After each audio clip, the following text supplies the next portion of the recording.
வணக்கம், நான் உங்கள் Shabdina. Welcome back to Shabdina's kitchen. இன்னைக்கு நம்ம கிச்சனில் பார்க்க போது வெஜிடபிள் பிரியாணி. இதுக்கு பிறகு எண்ணெய் கத்திரிக்காய், இது தொடர்ந்து காலிஃப்ளவர் 65 எப்படி பண்ணுறது பார்க்க போகிறோம். Basmati rice 1/2 kilo, mix vegetable 1 bowl, அதாவது 2 கேரட், பீன்ஸ் ஒரு 6 நம்பர், உருளைக்கிழங்கு மீடியம் சைஸ் 2 நம்பர், பச்சை பட்டாணி 2 டேபிள் ஸ்பூன். இதெல்லாம் சேர்ந்துதான் 1 bowl mix vegetable. Medium size வெங்காயம் 4 நம்பர், தக்காளி 3 நம்பர், பச்சை மிளகாய் 5லேருந்து 6 நம்பர், இஞ்சி பூண்டு பேஸ்ட் 1 டேபிள் ஸ்பூன், புதினா 1 கைப்பிடி, கொத்தமல்லி 1 கைப்பிடி, தயிர் 100லேருந்து 120 ml, முழு கரம் மசாலா தாளிப்புக்கு தேவையான அளவு, அதாவது பட்டை, லவங்கம், பிரிஞ்சி இலை, ஏலக்காய், மஞ்சத்தூள் 1/4 teaspoon, Kashmiri chilli powder 1 teaspoon, உப்பு தேவையான அளவு, எண்ணெய் 150 ml, நெய் 2 டேபிள் ஸ்பூன். இதுதாங்க வெஜிடபிள் பிரியாணிக்கு தேவையான பொருட்கள். ஃபஸ்ட்டு நம்ம என்ன பண்ணுறோன்னா, இன்றைக்கி இந்த பிரியாணிக்கு தாளிப்பு போட்டு நம்ம ஸ்டார்ட் பண்ண போகிறோம். அதாவது தேவையான அளவுக்கு எண்ணெய் ஊற்றிருக்கேன். இந்த எண்ணெய் சூடான பிறகு கரெக்டாக பட்டை, லவங்கம், ஏலக்காய், பிரிஞ்சிலை போட்ட உடனே நல்லா பொரிஞ்சு வரணும். அதுக்கு பிறகு இந்த வெங்காயம் 4 நம்பர் வெங்காயம் சொல்லியிருக்கேன் பார்த்தீங்களா, அதை 1/2 கட் பண்ணி ஸ்லைஸ் பண்ணேன். இந்த மாதிரி பெருசாக கட் பண்ணியிருக்கணும். அப்போ தான் ப்ரிப்பரேஷன் முடித்த பிறகு அந்த மசாலாவோட சேர்த்து சாப்பிடும்போது நல்லாயிருக்கும். அது மட்டும் இல்லை, கொஞ்சம் அங்கங்கே அந்த வெங்காயம் தக்காளி மசாலா தெரிய வரும். இதுக்கு பிறகு நம்ம என்ன பண்ணுறோன்னா, காரத்துக்காக பச்சை மிளகாய் போட்டிருக்கேன். 5லேருந்து 6 நம்பர் போட்டிருக்கேன். நீங்கள் வீட்டில் யூஸ் பண்ணுற பச்சை மிளகாய் காரத்துக்கு ஏற்ற மாதிரி நீங்கள் போட்டுக்கலாம். சில பச்சை மிளகாய் ஒரு 3 பச்சை மிளகாய் போட்டாலே காரம் அதிகமாகிடும். சிலது 8 பச்சை மிளகாய் போட்டாலும் காரம் வராது. அதுக்கேற்ற மாதிரி நீங்கள் போட்டுக்கலாம். இதுக்கப்புறம் இஞ்சி பூண்டு பேஸ்ட் போட்டிருக்கேன். இஞ்சி பூண்டு பேஸ்ட் போடுறதுக்கு முன்னாடி அந்த வெங்காயம் எந்த அளவுக்கு வதங்கிருக்குன்னு கேட்டிங்கன்னா, கரெக்டாக ஒரு 60 to 70% அளவுக்கு வதக்குங்க. அதுக்கு மேலே வேண்டாம். அதுக்கு மேலே வதங்கினா அந்த வெங்காயமே குக் பண்ணி முடிச்ச பிறகு காணாமல் போயிடும். அதனால் நம்ம என்ன பண்ணுறோன்னா, 60லேருந்து 70% அளவுக்கு நீங்கள் வெங்காயத்தை வதக்கிட்டு அதுக்கப்புறம் இஞ்சி பூண்டு பேஸ்ட்டு, தக்காளி போட்டிருக்கோம். இதுக்கு பிறகு நம்ம என்ன பண்ணுறோன்னா, 1 கைப்பிடி புதினா, 1 கைப்பிடி கொத்தமல்லி, மிக்ஸ் வெஜிடபிள், அதுக்கப்புறம் மஞ்சத்தூள், சில்லி பவுடர் எல்லாமே போட்டுறோம். நீங்கள் தனித்தனியாக வதக்கி நீங்கள் ப்ரிப்பரேஷன் பண்ணோன்னா எல்லாமே ஒன்றா போட்டு மிக்ஸ் பண்ண ஆரம்பிங்க.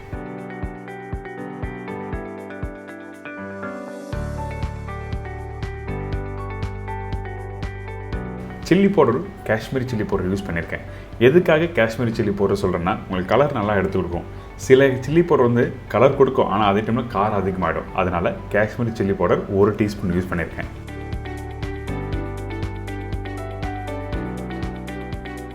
இப்போ இந்த மசாலா போட்டு நல்லா மிக்ஸ் பண்ணி முடித்த பிறகு தயிர் போடுறோம். தயிர் 100லேருந்து 120 ml. புளிப்புத்தன்மைக்கு ஏற்ற மாதிரி நீங்கள் கொஞ்சம் முன்ன பின்ன பார்த்து நீங்கள் போட்டுக்கலாம். இந்த தயிர் போட்ட பிறகு நல்லா மிக்ஸ் பண்ணிவிட்டு கொஞ்சமாக தண்ணி ஊற்றி கொதிக்க விடுறோம். கொஞ்சமாக தண்ணினா ஒரு 1/4 டம்ளர் தண்ணி போட்டால் போதும். ஏன் கேட்டோன்னா, அந்த மசாலா நல்லா கீழே அடிப்பிடிக்காமல் வர்றதுக்காக கொஞ்சமாக தண்ணி ஊற்றுறோம்.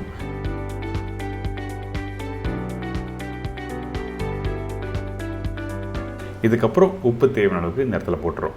போட்ட பிறகு நல்லா மிக்ஸ் பண்ணுங்கள். ஒரு கொதி வரட்டும். அதுக்கு பிறகு தண்ணி ஊற்ற ஆரம்பிக்கலாம்.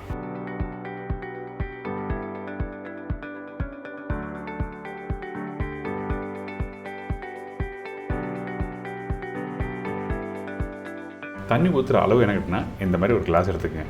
1 கிளாஸ் அரிசிக்கு 1 கிளாஸ் அளவுக்கு தண்ணி ஊற்றுறோம். இது கரெக்டான மெஷர்மெண்ட்டு. அதுக்கப்புறம் தான் அரிசி ஊற போடுறோம். இந்த பிரியாணிக்கு அரிசி ஊற போடுற பக்கம் என்ன கேட்டிங்கன்னா, பிரியாணி ஸ்டார்ட் பண்ணுறதுக்கு முன்னாடி 20 நிமிஷத்துக்கு முன்னாடி நீங்கள் அரிசி ஊற போட்டுருங்க. அரிசி நான் யூஸ் பண்ணுறது என்ன பண்ணுறேன்னா, இண்டியா கேட் கிளாசிக் யூஸ் பண்ணியிருக்கேன். எதுக்காக இந்த இடத்துல இண்டியா கேட் கிளாசிக் சொல்கிறேன்னு கேட்டிங்கன்னா, நீங்களும் வீட்டில் பண்ணும்போது கரெக்டான மெஷர்மெண்ட்டில் கரெக்டாக அரிசி உதிரியாக வரணும். அதனால தான் உங்களுக்கு சொல்லியிருக்கேன், வீட்டில் ட்ரை பண்ணி பாருங்கள். அரிசி போட்டாச்சு. மூடி போட்டு கரெக்டாக மீடியமான ஃப்ளேம் வச்சு ஒரு 2லேருந்து 3 விசில் விடலாம். சில குக்கர் வந்து 2 விசில் ரெடியாகிடும், சிலது வந்து 3 விசில் ஆகும். அதுக்கேற்ற மாதிரி நீங்கள் வச்சுக்கலாம். இப்போ பிரியாணி ரெடி ஆகிடுச்சு. பார்த்தீங்களா, நல்லா உதிரியாக சூப்பராக இருக்குல்ல பார்க்குறதுக்கு. இதே மாதிரி வீட்டில் பண்ணோன்னு வச்சிங்கன்னா, இதுக்கு முக்கியமாக என்ன காரணம் கேட்டிங்கன்னா, அந்த மசாலா எந்த அளவுக்கு யூஸ் பண்ணுறோம். வெங்காயம் தக்காளி அதிகமாக ஆனாலும் உங்களுக்கு கண்டிப்பாக இந்த மாதிரி உதிரியாக வராது. அதே டைமில் தண்ணியோட அளவு ரொம்ப இம்பார்ட்டன்ட். எப்போ ஊற வைக்கிறோம் அந்த பாஸ்மதி ரைஸை, அதுக்கப்புறம் வந்து எந்த அளவுக்கு தண்ணி ஊற்றுறோம், இதெல்லாம் நீங்கள் புரிஞ்சுட்டு நீங்கள் வீட்டில் பண்ணால் இந்த மாதிரி பிரியாணி உதிரியாக சூப்பராக வரும். கடைசியாக கொஞ்சம் நெய், அதுக்கப்புறம் கொத்தமல்லி போட்டு மிக்ஸ் பண்ணி அப்படியே எடுத்து சர்வ் பண்ணால் சூப்பராக இருக்கும். இது தொடர்ந்து எண்ணெய் கத்திரிக்காய் எப்படி பண்ணுறது பார்க்க போகிறோம். கத்திரிக்காய் 1/2 கிலோ, முழு மிளகு 1 டேபிள் ஸ்பூன், வறுத்த வேர்க்கடலை பவுடர் 1/4 டேபிள் ஸ்பூன், வறுத்த வெள்ளை எள்ளு 1/4 டேபிள் ஸ்பூன், வெங்காயம் 1 நம்பர், இஞ்சி பூண்டு பேஸ்ட் 1 டேபிள் ஸ்பூன், மஞ்சத்தூள் 1/4 teaspoon, Kashmiri chilli powder 1/4 teaspoon, புளி ஒரு லெமன் சைஸ், கருவேப்பிலை சிறிதளவு, கொத்தமல்லி தேவையான அளவு, உப்பு தேவைக்கேற்ற, நல்லெண்ணெய் குக் பண்ணுறதுக்கு தேவையான அளவு. இதுதாங்க எண்ணெய் கத்திரிக்காய் தேவையான பொருட்கள். இப்போ எண்ணெய் கத்திரிக்காய் பண்ண போகிறோம்ல, எண்ணெய் கத்திரிக்காய் பல விதமாக பண்ணலாம். ஆனால் பர்டிகுலராக பிரியாணிக்கு பண்ணுறது இந்த மெத்தட்லாம் பண்ணுவாங்க. சில பேர் வெங்காயம் போடுவாங்க, சில பேர் வெங்காயம் போட மாட்டாங்க. ஆனால் நான் கொஞ்சமாக வெங்காயம் போட்டிருக்கேன். ட்ரை பண்ணி பாருங்கள், இந்த மெத்தடில் சூப்பராக இருக்கும். ஃபஸ்ட்டு நம்ம என்ன பண்ணுறோம்னா தாளிப்பு போடுறோம். நார்மலாக நீங்கள் வீட்டில் ஒரு குழம்பு தாளிக்கிறீங்கன்னா அந்த டைமில் கடுகு, சீரகம், வெந்தயம்லாம் போட்டிருப்பீங்களே, அந்த மாதிரி தான் இந்த எண்ணெய் கத்திரிக்காய் வெறும் மிளகு மட்டும்தான் தாளிப்பாக போடணும். வேறு எந்த ஒரு ஸ்பைசஸும் தாளிப்பாக போடக்கூடாது. அதனால் எண்ணெய் சூடான பிறகு இந்த மிளகு போடுங்க. மிளகு போட்ட உடனே நல்லா பொரிஞ்சு வரும். அதுக்கு பிறகு கட் பண்ணி வச்சிருக்க வெங்காயத்தை போட்டிருக்கேன். அதே டைமில் பச்சை கருவேப்பிலை, இஞ்சி பூண்டு பேஸ்ட் போட்டிருக்கோம். வெங்காயம் ரொம்ப நேரம் வதங்க வேண்டாம், லைட்டாக ஒரு 50% அளவுக்கு வதங்கினா மட்டுமே போதும். இதுக்கு பிறகு நம்ம என்ன பண்ணுறோம்னா கொஞ்சம் மஞ்சள் தூள் போட்டிருக்கோம். அதுக்கப்புறம் தனியா பவுடர், சில்லி பவுடர் போட்டிருக்கேன்.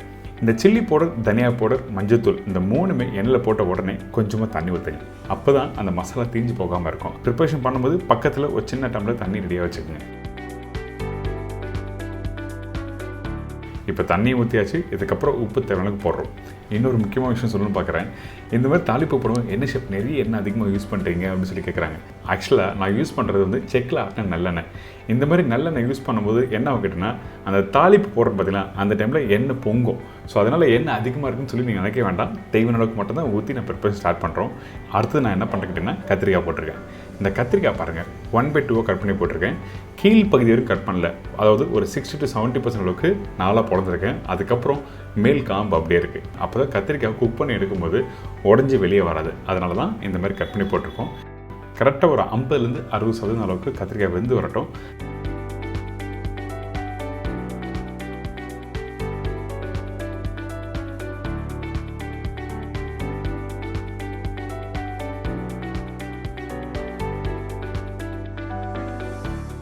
அதுக்கு பிறகு நீங்கள் எடுத்து பார்த்தீங்கன்னா கத்திரிக்காய் இந்த மாதிரி கரெக்டாக வெந்திருக்கும். முழுசாகவும் இருக்கும், அதே டைமில் கொஞ்சம் அழுத்தமாக இருக்கும். இந்த இடத்துல நம்ம என்ன பண்ணுறோம், புளித்தண்ணி ஊற்ற போகிறோம். கரெக்டான டைமில் நீங்கள் புளித்தண்ணி போட்டால் தான் உங்களுக்கு கத்திரிக்காய் முழுசாக இருக்கும்.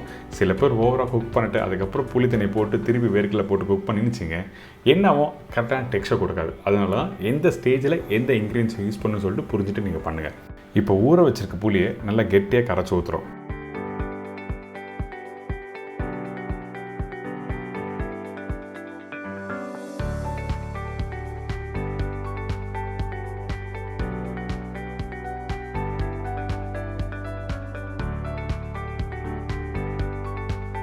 தேவையான அளவுக்கு தண்ணி ஊற்றி குக் பண்ண ஆரம்பிங்க. அதிகமான தண்ணி வேண்டாம், கொஞ்சமாக தண்ணி ஊற்றினா போதும். அந்த புளியோட அந்த பச்சை வாசனை போகிற அளவுக்கு குக் பண்ணி முடித்த பிறகு வறுத்து ரெடி பண்ணி வச்சுருக்க இந்த வேர்க்கடலை பவுடர் போடுறோம். இந்த வேர்க்கடலை பவுடர் போட்ட பிறகு எள்ளு பவுடரும் யூஸ் பண்ணுறோம். கண்டிப்பாக வேர்க்கடலையே வறுத்து தோல் எடுத்த பவுடர் தான் நீங்கள் யூஸ் பண்ணணும். அதே மாதிரி தான் வெள்ளை எள்ளு ஸ்லோ ஃப்ளேமில் வறுத்துட்டு அதுக்கப்புறம் யூஸ் பண்ணுங்கள். எள்ளு கொஞ்சம் ஓவராக நீங்கள் வறுத்துட்டு யூஸ் பண்ணாலும் கசப்பு தான் வந்துடும். அதனால் கவனமாக இருந்து நீங்கள் வீட்டில் குக் பண்ண ஆரம்பிங்க.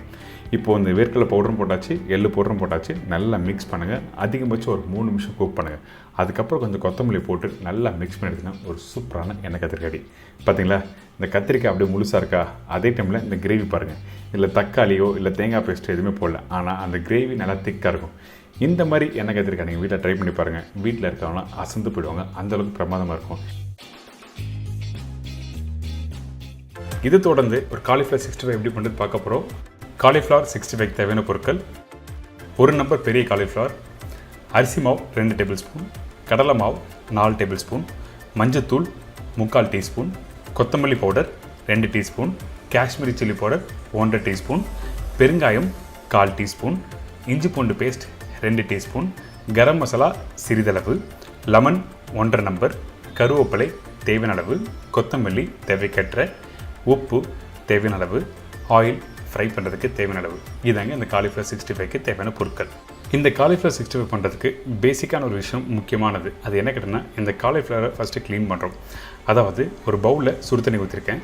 அதுக்கு பிறகு கொஞ்சம் மஞ்சத்தூள், உப்பு போட்ட பிறகு நல்லா மிக்ஸ் பண்ணுங்கள். அதுக்கப்புறம் கட் பண்ணி வச்சுருக்க இந்த காலிஃப்ளவரை அதில் போடுறோம். இந்த மாதிரி போடும்போது அந்த காலிஃப்ளவரில் எதனா பூச்சி சின்ன சின்ன புழு இருந்ததுன்னா க்ளீன் பண்ணி எடுத்துடலாம்.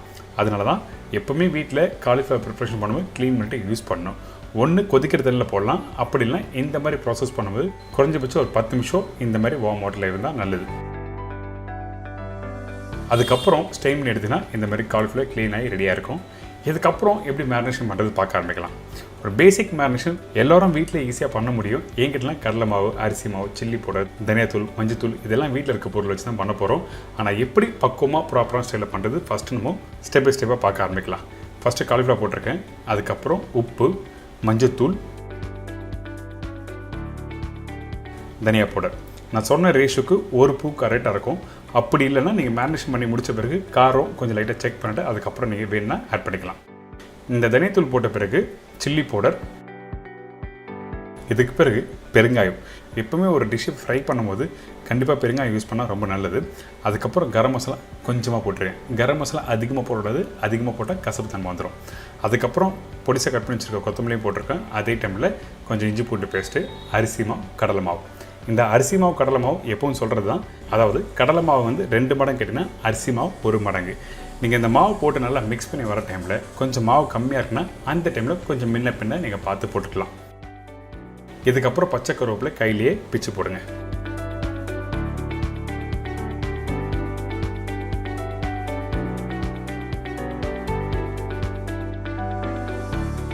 போட்ட பிறகு லெமன் ஜூஸ். நான் சொன்ன கொண்டுக்கு லெமன் ஜூஸ் கரெக்டாக இருக்கும். கொஞ்சம் பெரிய பழம்னா கொஞ்சம் லைட்டாக கம்மி பண்ணிக்கலாம். இந்த இடத்துல வினிகர் யூஸ் பண்ணலாம்னு சொல்லிட்டு நிறைய பேர் கேட்டிங்க லாஸ்ட் டைம் பண்ணும்போது. கண்டிப்பாக வினிகர் வேண்டாம். ஃப்ரெஷ்ஷான லெமன் ஜூஸில் வர அந்த புளிப்பு தன்மை சூப்பராக இருக்கும். அதுக்கப்புறம் தேவையான தண்ணி தெளித்து நல்லா மிக்ஸ் பண்ண ஆரம்பிங்க. மிக்ஸ் பண்ணி எடுத்திங்கன்னா இந்த மாதிரி கரெக்டாக வந்திருக்கும். கடலை மாவு, அரிசி மாவு அதிகமாக இருந்தால் பஜ்ஜி மாதிரி போய்டும். இந்த மாதிரி கோட்டிங்கில் கரெக்டாக இருக்கணும்.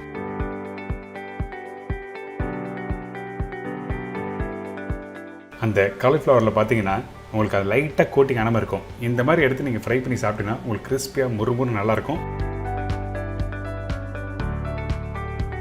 இந்த எண்ணெய் நல்லா சூடாக இருக்கணும். ஆனால் காலிஃப்ளவர் நீங்கள் போட ஆரம்பிக்கும் போது மீடியமான ஃப்ளேமில் வச்சு ஃப்ரை பண்ண ஆரம்பிங்க. ஏன் கேட்டிங்கன்னா காலிஃப்ளவர் 65 பண்ணுறது 2 விதம் இருக்குது. ஒன்று, அந்த காலிஃப்ளவர் பிளான்ச் பண்ணி எடுத்துகிட்டு அதுக்கப்புறம் மசாலா போட்டு மிக்ஸ் பண்ணும்போது டைரக்ட் நல்ல ஒரு டெம்பரேச்சர் வச்சு நீங்கள் போட ஆரம்பிக்கலாம். இன்னொரு மெத்தட், நீங்கள் பச்சை காலிஃப்ளவரை மேரினேஷன் பண்ணி போடும்போது இந்த மாதிரி மீடியமான ஃப்ளேமில் வச்சு ஃப்ரை பண்ணாதான் உங்களுக்கு வந்து என்ன கேட்டிங்கன்னா அந்த காலிஃப்ளவர் நல்லா வெந்து வரும்.